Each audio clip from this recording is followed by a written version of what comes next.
Akhirnya, kita terus menunggu kapan saatnya negara hadir untuk rakyat dengan sehadir-hadirnya, sembari berharap masih tersisanya sumber daya alam Indonesia untuk kehidupan generasi masa depan dengan dibarengi legasi ilmu pengetahuan. Takutnya dan jangan sampai terjadi tujuan ideal Indonesia belum tercapai, namun alam Indonesia telah rusak dan akhirnya kami ditinggal para tuan dan nyonya pergi untuk tidak kembali, dan tidak menginginkan terjadi sampyuh sesama saudara sendiri hanya sekedar berebut pangan untuk hidup.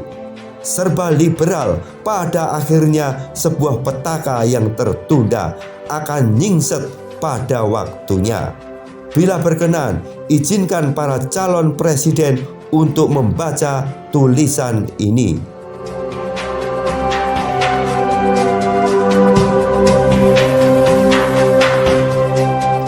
Kemerdekaan politik dan finansial, relasinya dengan sistem politik dan desain ekonomi. Saat ini, Indonesia dengan jumlah APBN sekitar 3.000 triliun. Omong kosong atau tidak, bila sejatinya APBN Indonesia bisa di angka 8.000 hingga 12.000 triliun, bahkan lebih. Tentu itu hal yang realistis dengan syarat desain ekonomi Indonesia berpihak pada kepentingan dalam negeri. Indonesia tidak boleh didikte oleh kepentingan asing dalam hal penguasaan lahan-lahan ekonomi. Artinya, kemerdekaan finansial atau ekonomi Indonesia itu harus dimulai dari kemerdekaan hal regulasi. Bila regulasinya benar-benar steril dari keinginan pesanan asing, maka ekonomi pun tidak mudah jatuh ke tangan asing, tidak mudah disandera ke dalam jerat sistem politik tukar tambah. Tidak adanya campur tangan atau intervensi asing dalam hal ekonomi yang membelenggu dan menghisap, maka sistem politik Indonesia perlu dikuatkan, dimerdekakan, tidak boleh diinfiltrasi oleh kelompok asing. Negara harus mampu menjadikan rakyatnya produktif dengan tingkat produktivitas yang tinggi. Kesatuan gerak dalam desain simbol-simbol ekonomi kerakyatan dan kreatif, usaha menengah dan kecil, utamanya dalam sektor real sebagai upaya menuju produktivitas masyarakat, harus dikapitalisasi oleh negara. Tidak berjalan sendiri-sendiri, parsial, insidentil, dan seolah-olah diberikan akses produksi menuju pertumbuhan ekonomi. Namun sejujurnya hanya dilempar pada sirkuit ketidakpastian yang tidak berpihak. Sedangkan lahan yang super besar dan empuk, bahkan objek-objek vital negara yang bernilai ekonomis tidak boleh dikuasai, namun atas kontrol asing. Juga modus menghadirkan proyek besar yang tidak ada urgensinya dengan kebutuhan rakyat, pun dengan kekuatan anggaran, yang itu hanya gebiar, wah semata agar rakyat larut dalam opini keberhasilan yang spektakuler. Bagaimana grand design pemerintah terhadap kedudukan perusahaan plat merah, swasta dan asing dalam memainkan peranannya perlu benar-benar dipetakan untuk memenuhi aspek keadilan rakyat atau kepentingan nasional. Jangan kemudian mekanismenya diserahkan kepada pasar bebas dengan hukum pasar yang berlaku. Bagaimana pokok modal, pengelolaan, serta keuntungan yang didapat sebagai pendapatan negara? Jangan sampai perusahaan negara seperti BUMN yang harusnya menjaga tegaknya kemandirian ekonomi justru harus diobral dengan aneka skema pembiayaan yang membuat rugi tetapi menguntungkan pihak asing untuk jangka waktu yang sangat lama atau konsesi-konsesi yang merugikan.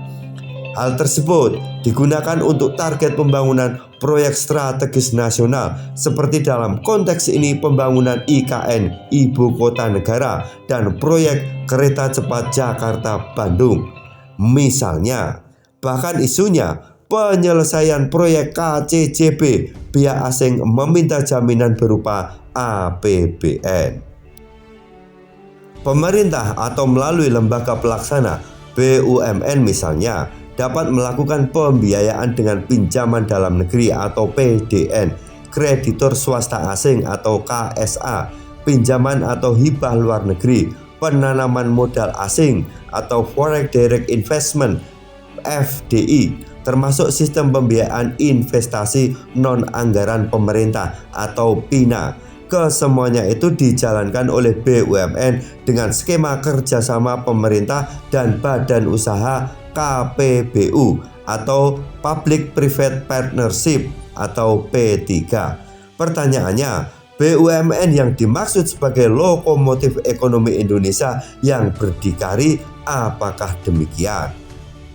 Menurut Iksanuddin Nursi, regulasi yang mengatur tentang objek vital, pos penting atas penguasaan hajat hidup yang menjadi landasan ekonomi negara menuju keadilan dan kemakmuran bernaung tidak memihak. Perlunya untuk diamandemen atau direvisi total, seperti Undang-Undang Dasar 1945 sendiri, Undang-Undang Lalu Lintas Devisa dan Sistem Nilai Tukar Nomor 24 Tahun 1999, Undang-Undang Migas Nomor 22 Tahun 2001, Undang-Undang Minerba Nomor 3 Tahun 2020, Undang-Undang Ketenagakerjaan Nomor 13 Tahun 2003, Undang-Undang Penanaman Modal Nomor 25 Tahun 2007, Undang-Undang Badan Hukum Pendidikan Nomor 9 Tahun 2009, Undang-Undang Ketenagalistrikan Nomor 30 Tahun 2009, Undang-Undang Koperasi Nomor 27 Tahun 2012, Undang-Undang Sumber Daya Air, Undang-Undang Nomor 17 Tahun 2019, serta Undang-Undang Cipta Kerja Nomor 11 Tahun 2020 yang kemudian menjadi Perpu Cipta Kerja dan lainnya.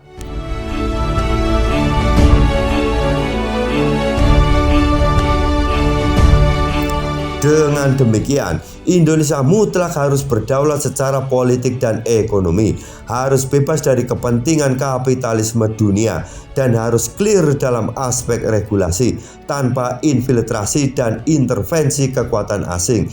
Inilah harapan kepada calon presiden Indonesia 2024. Maka dari itu, menghadapi pemilu 2024, adakah calon presiden yang menyuarakan akan hal ini? Jangan-jangan justru berporos pada kepentingan oligarki pemilik modal untuk menuju kemenangan, atau para oligarki mengendorse capres demi memanjangkan gurita bisnisnya ke depan, dan oknum-oknum penyelenggara yang duduk di pos penting justru bertindak sebagai agen liberal.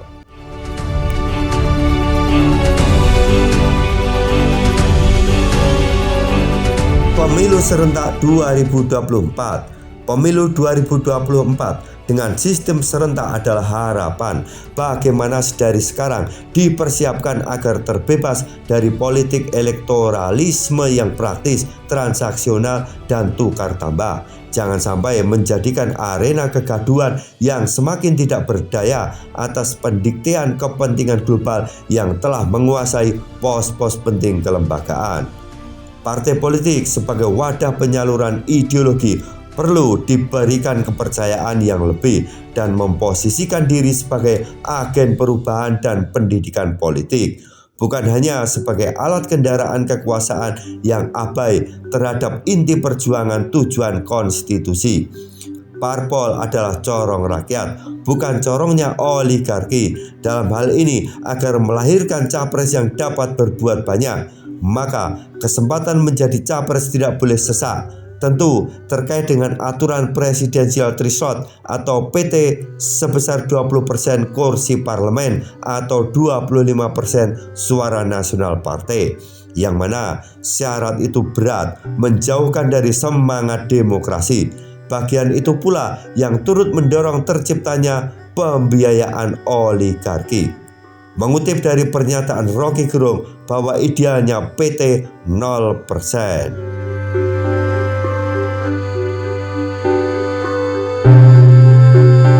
Output pola baru sistem pemilu hendaknya diikuti dengan penataan kelembagaan dalam sistem ketatanegaraan yang bekerja secara netral. tidak mengangkangi aturan konstitusi. Tentu konsekuensi dari menabrak konstitusi, DPR bisa bertindak bila punya taring. Presiden terpilih nanti diharapkan dapat memastikan bahwa dinamika demokrasi tumbuh dengan baik. Proses dan revisi produk perundang-undangan juga berjalan sesuai kaidah ketatanegaraan, mengandung keberpihakan pada kepentingan masyarakat luas dan dalam negeri. Pada bagian arah pembangunan nasional, pemerintah pusat, daerah dan desa harus seirama, bukan menjadikan sebagai raja-raja kecil agen kepentingan, tetapi harus terkonsentrasi dan terkorelasi dengan haluan negara sebagai bagian integral nasional, bukan portal masuknya kepentingan bisnis liberal di daerah bahkan desa yang membuka aneka kerjasama seluas-luasnya. Dampaknya melahirkan ego sektoral, terkotak-kotak, tidak terintegrasi. Ini bentuk pelemahan struktural. Seperti halnya isu yang terus kencang akan pembentukan wilayah DOB, daerah otonomi baru, lahirnya pemerintahan daerah baru tingkat provinsi maupun kabupaten kota hasil pemekaran. Padahal pembentukan daerah baru tak ubahnya adalah bentuk pembangunanisme yang mengarah pada eksploitasi sumber daya alam daerah yang dikendalikan oleh pusat dan didikte oleh kepentingan asing. Alih-alih memajukan daerah, tetapi dibaca sebagai plot pengklasteran lahan bisnis, terutama pada daerah-daerah yang berpotensi pada sektor pertambangan dan daerah dengan potensi demografinya besar. Pendek kata, pemekaran daerah adalah agenda liberalisasi berkedok menyenangkan entitas daerah dengan narasi kemajuan ekonomi. Lupa bahwa problem ekologi menanti, lupa bahwa itu adalah mainan. Selain itu, seringkali jelang tahun politik seperti ini muncul kebijakan yang sekedar populis, syarat kepentingan politis dengan strategi politik tukar tambah. Contoh, revisi Undang-Undang Nomor 6 Tahun 2014 tentang desa, yang mana masa jabatan kepala desa dari sebelumnya skema 6x3 menjadi 9x2. Aktor di balik tuntutan revisi undang-undang ini pada poin perpanjangan masa jabatan dan kenaikan anggaran dibaca cukup berhasil, yang mana dibawa atau diumpankan pada rancangan undang-undang inisiatif DPR. Dari peta jalan sebelumnya melempar wacana atau move dengan demo mobilisasi para kades ke gedung DPR. Arahnya adalah membenturkan parpol atau DPR dengan kades agar partai tidak kehilangan suara elektoral di desa, takut akan ancaman elektoral karena kepala desa mempunyai posisi politik yang kuat. Akhirnya mau tidak mau rata fraksi di DPR menyetujui skema itu. Padahal idealnya masa jabatan kades adalah skema 5x2 seperti jabatan politik lainnya.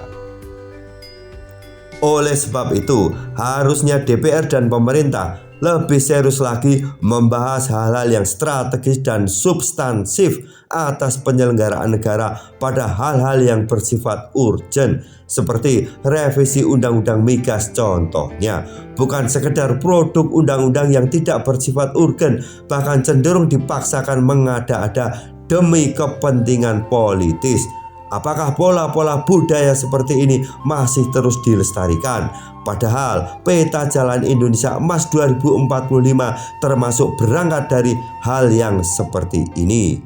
Melihat dinamika yang berkembang saat ini, nampaknya proses menuju pemilu 2024 untuk peta jalan Indonesia Emas rasa-rasanya kok masih jauh. Diprediksi masih dengan paradigma lama. Contohnya, satu suara pilkades dan pileg DPRD tingkat 2 harus dibeli senilai 100 hingga 300 ribu rupiah. Biaya untuk sebuah kursi DPR tingkat 1 provinsi dan pusat harus keluar dana di angka 7 hingga 10 miliar. Untuk menjadi bupati, wali kota atau gubernur setidaknya harus punya isi tas 30 hingga 60 miliar rupiah. Lantas, berapa ongkos politik menjadi presiden yang akhirnya dibaca akan ada main mata dengan kelompok oligarki.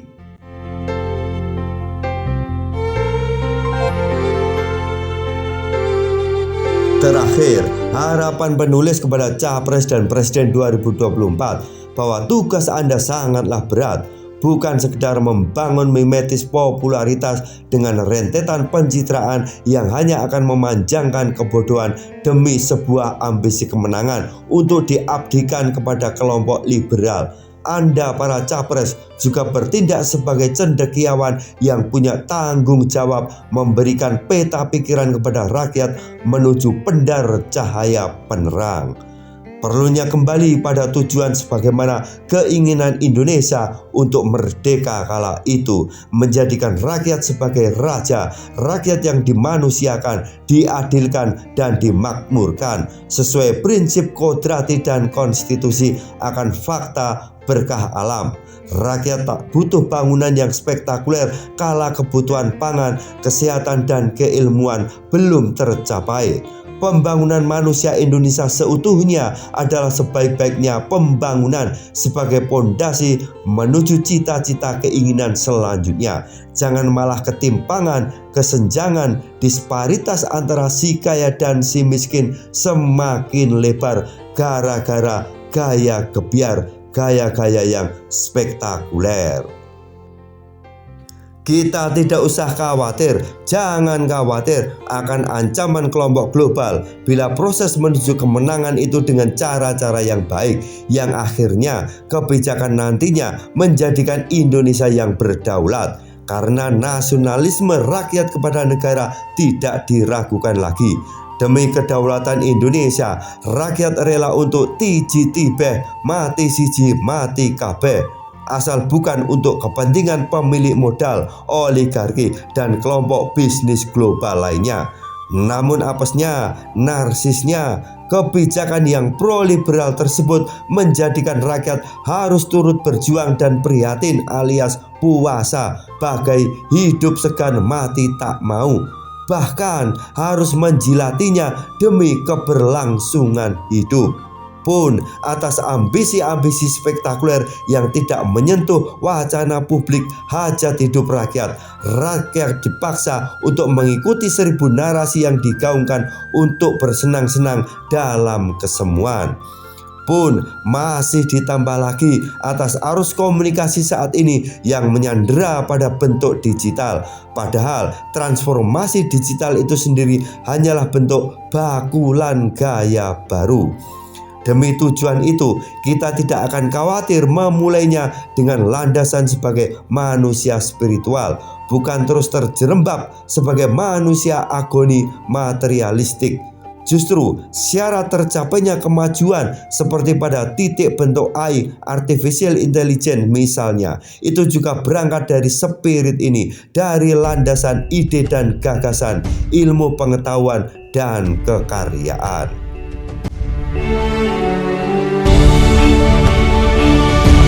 Akhirnya, kita terus menunggu kapan saatnya negara hadir untuk rakyat dengan sehadir-hadirnya, sembari berharap masih tersisanya sumber daya alam Indonesia untuk kehidupan generasi masa depan dengan dibarengi legasi ilmu pengetahuan. Takutnya dan jangan sampai terjadi, tujuan ideal Indonesia belum tercapai, namun alam Indonesia telah rusak dan akhirnya kami ditinggal para tuan dan nyonya pergi untuk tidak kembali, dan tidak menginginkan terjadi sampyuh sesama saudara sendiri hanya sekedar berebut pangan untuk hidup. Serba liberal pada akhirnya sebuah petaka yang tertunda akan nyingset pada waktunya. Bila berkenan, izinkan para calon presiden untuk membaca tulisan ini.